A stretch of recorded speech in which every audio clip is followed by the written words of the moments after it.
अस्सलाम वालेकुम स्टूडेंट्स। आज हम बात करने जा रहे हैं biology 10th class chapter number 8 biotechnology and the topic is the biotechnology and the fermentation. ठीक है, आज हम चैप्टर नंबर 8 में बायोटेक्नोलॉजी के इंट्रोडक्शन की बात करेंगे और इसके अलावा इसकी एप्लीकेशंस की बात करेंगे, जिसमें हम सबसे पहले फर्मेंटेशन की बात करेंगे। ठीक है, सबसे पहले हम बात करते हैं कि बायोटेक्नोलॉजी बेसिकली होती क्या है और इसके एप्लीकेशंस क्या हैं। ठीक है, what is biotechnology? The term biotechnology was coined in 1917। First time biotechnology की जो टर्म है वो इंट्रोड्यूस की गई थी 1917 में by a Hungarian engineer Karl Ereky to describe a process for large scale production of pigs. ठीक है, उन्होंने क्या किया, उन्होंने ये टर्म यूज़ की और ये टर्म उन्होंने यूज़ की जब उन्होंने लार्ज अमाउंट में पिग्स की प्रोडक्शन की। Biotechnology can be defined as application of technology using the living organism to obtain the useful products।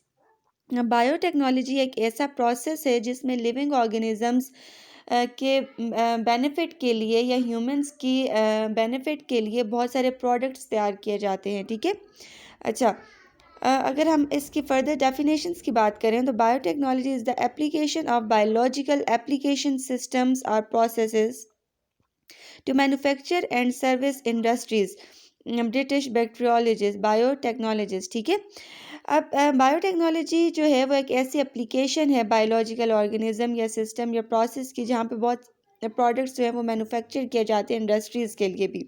ठीक है, इसके अलावा biotechnology is integrated use of biochemistry, microbiology, engineering sciences in order to achieve technological applications of microbes, cultured cell and parts of European federation of biotechnologist. ठीक है, different हमारे पास जो scientist थे या बायोटेक्नोलॉजिस्ट थे जो मुख्तलिफ फील्ड से रिलेटेड थे, उन्होंने मुख्तलिफ बायोटेक्नोलॉजी की डेफिनेशंस बताई थी और उनके हवाले से। लेकिन बेसिकली बायोटेक्नोलॉजी जो है वह बायोलॉजी की एक ऐसी ब्रांच है जिसमें बहुत सारे प्रोडक्ट्स जो हैं वो मैन्युफैक्चर किए जाते हैं या बनाए जाते हैं for the welfare of the man kind.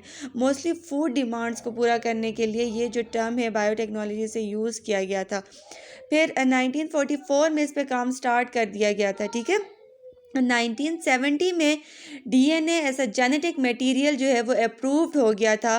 तो उसके बाद क्या हुआ कि फर्दर जेनेटिक इंजीनियरिंग की फील्ड स्टार्ट हुई और उस पे काम स्टार्ट हुआ था। ठीक है, development of biotechnology ancient biotechnology अगर हम बात करें तो इसकी अर्ली हिस्ट्री जो है वो फूड और shelter include domestication mean food sources को पूरा करने के लिए ये टर्म यूज़ हुई थी या इस टेक्नोलॉजी का इस्तेमाल किया गया था। ठीक है, classical biotechnology fermentation food products and the medicine.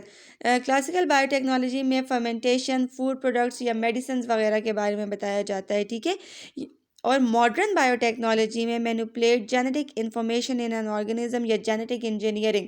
जो मौजूदा दौर की बायोटेक्नोलॉजी है उसमें जेनेटिक इंजीनियरिंग बहुत ज़्यादा एडवांस होगी और उसमें बहुत ज़्यादा फर्दर एडवांसमेंट्स आएंगे और ये भी बायोटेक्नोलॉजी की ही एप्लीकेशन है। ठीक है, जेनेटिक इंजीनियरिंग में साइंटिस्ट ने 1970 से काम शुरू किया था और अभी 2002 तक ह्यूमन जीनोम प्रोजेक्ट या ह्यूमन जीनोम मैप बनाया, जिसमें सारे का सारा जेनेटिक मेकअप डिस्क्राइब किया गया था। ठीक है, और फिर जेनेटिक इंजीनियरिंग की वजह से साइंटिस्ट इस काबिल हो गए कि उन्होंने डीएनए को outside of the body synthesize करना शुरू कर दिया और फिर इस काबिल भी हो गए कि वो किसी ऑर्गेनिज्म की बॉडी से डीएनए को कट भी कर सकते थे और डीएनए को पेस्ट भी कर सकते थे। ठीक है, ये हमारे पास डीएनए है, ह्यूमन जीनोम मैप की अगर हम बात करें उसका जनरल सा पोर्शन बताया है। ठीक है, जिसमें क्रोमोसोम है, जीन है, सेल है।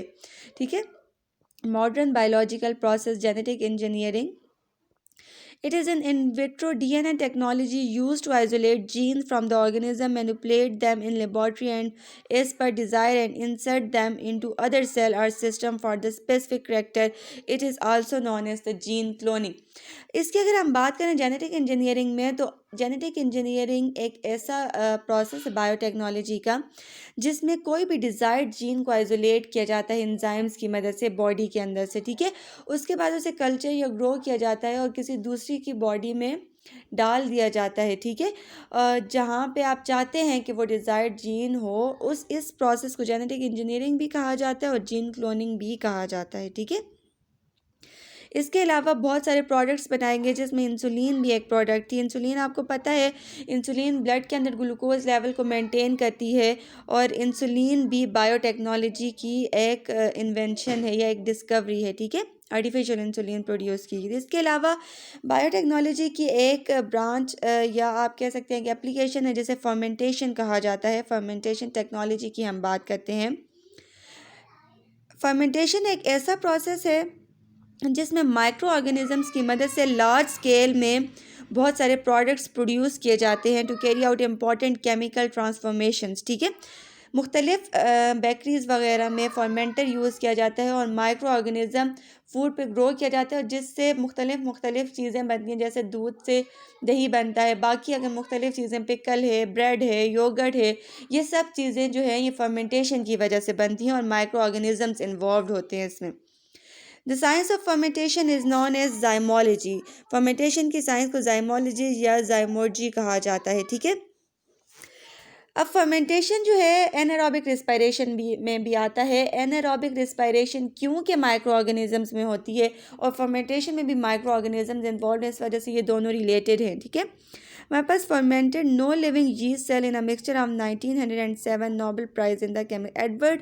हमारे पास एक साइंटिस्ट थे जिन्होंने नोबेल प्राइज हासिल किया था 1907 में, ठीक है। अब यहाँ पे क्या हुआ, इन्होंने देखे फर्स्ट जो हमारे पास लैक्टिक एसिड फर्मेंटेशन है या इथाइल अल्कोहल फर्मेंटेशन है, उसमें फर्स्ट स्टेप होता है ग्लाइकोलिसिस। ग्लूकोज कन्वर्ट हो रहा है पायरोविक एसिड में और पायरोविक एसिड उसके बाद जो है वो कन्वर्ट हो जाता है इथाइल अल्कोहल में, ठीक है। ये यीस्ट की मदद से होता है। तो यीस्ट की मदद से ये जो प्रोसेस होता है इसको क्या कहा जाता है, इथाइल अल्कोहल फर्मेंटेशन, ठीक है। ये एनारोबिक रेस्पिरेशन में भी ऐसे ही होता है, ठीक है। अच्छा, कुछ इम्पॉर्टेंट प्रोडक्ट्स की बात करते हैं। प्रोडक्ट इथेनॉल है जो कि सैक्रोमाइसिस क्रिविसाई हमारे पास ऑर्गेनिज्म है, ठीक है। इनकी मदद से बनाया जाता है इंडस्ट्रीज सॉल्वेंट बेवरेजेस में। फिर इसके अलावा ग्लाइसरॉल है, सैक्रोमाइसिस क्रिविसाई की वजह से ये बनता है ग्लाइसरॉल। प्रोडक्शन ऑफ एक्सप्लोसिव्स, ठीक है। लैक्टिक एसिड लैक्टोबैसिलस की वजह से बनता है, लैक्टोबैसिलस बुल्गेरिस, ठीक है। ये फूड और फार्मास्यूटिकल्स वगैरह के लिए यूज़ होता है। एसीटोन एंड ब्यूटानॉल की अगर हम बात करें तो ये हमारे पास क्लोस्ट्रीडियम की वजह से बनता है, सॉल्वेंट्स वगैरह के तौर पे यूज़ होता है। अल्फा एमाइलेज अगर हम बात करें तो ये बैसिलस सबटिलिस की वजह से बनता है और ये स्टार्च हाइड्रोलिसिस में इन्वॉल्व होता है। इसका यूज़ ये है, ये प्रोडक्ट्स हैं, ये ऑर्गेनिज्म वो माइक्रो ऑर्गेनिजम्स हैं, ठीक है। और ये उनके यूजेस बताए गए हैं, ठीक है। इंडस्ट्रियल स्केल की अगर हम बात करें तो फर्मेंटर भी यूज़ किया जाता है। Fermenter is a basic equipment used for the fermentation. इस फील्ड को इस वजह से बायोटेक्नोलॉजी कहा जाता है क्योंकि ये टेक्निक्स अप्लाई की जाती हैं इसमें और बहुत सारे इंस्ट्रूमेंट्स भी अप्लाई किए जाते हैं, ठीक है। फर्मेंटेशन की बात अगर हम करें, the word fermentation is derived from Latin word fervere which means to boil. इसका मतलब होता है boil, but the conventional definition of fermentation is to break down of larger molecules into simple and smaller molecules using the microorganisms. In biotechnology, fermentation means any process by which microorganisms are grown in larger quantities to produce any type of useful material, ठीक है। इसके अगर हम advantages की बात करें तो preserve and enriches food, improve digestibility and enhanced taste and flavour of food. ये जो है ये फूड के टेस्ट को और फ्लेवर को चेंज करके या उसे और भी अच्छा करके बताता है, ठीक है, इम्प्रूव करता है उसे, ठीक है। Potential of enhancing food safety by controlling the growth and manipulation of number of the pathogens in the food. इसके ज़रिए बहुत सारे पैथोजन भी मैनिपुलेट किए जाते हैं फूड से, ठीक है। उनकी ग्रोथ को भी कंट्रोल किया जाता है। देखिए फर्मेंटेशन एक ऐसे, अगर मैं आपको सिंपल से एक एग्जांपल दूँ ना तो दूध की अगर आप बात करें कुछ टाइम के लिए अगर आप उसे थोड़े हॉट टेम्परेचर में रखें तो वैसे भी वो योगर्ट में चेंज हो जाता है दूध, माइक्रो ऑर्गेनिज़म उस पर आकर जो है माइक्रो ऑर्गेनिज़म्स की मदद से। लेकिन जब फर्मेंटर में फर्मेंटेशन के प्रोसेस के ज़रिए फर्मेंटर में जब ये प्रोसेस अप्लाई किया जाता है तो ये एक सेफ़ प्रोसेस होता है। सेफ़ प्रोसेस ऐसे होता है कि इस पे कोई जर्म्स वगैरह आकर अटैक नहीं कर सकते, ठीक है। Important contribution to human nutrition particularly in developing countries where economic problem pose a major barrier to ensuring food safety, ठीक है। तो आज हमने पढ़ा बायोटेक्नोलॉजी और उसकी एप्लीकेशन, जिसमें हमने फर्मेंटेशन के बारे में पढ़ा। Hopefully you understand it. Thank you.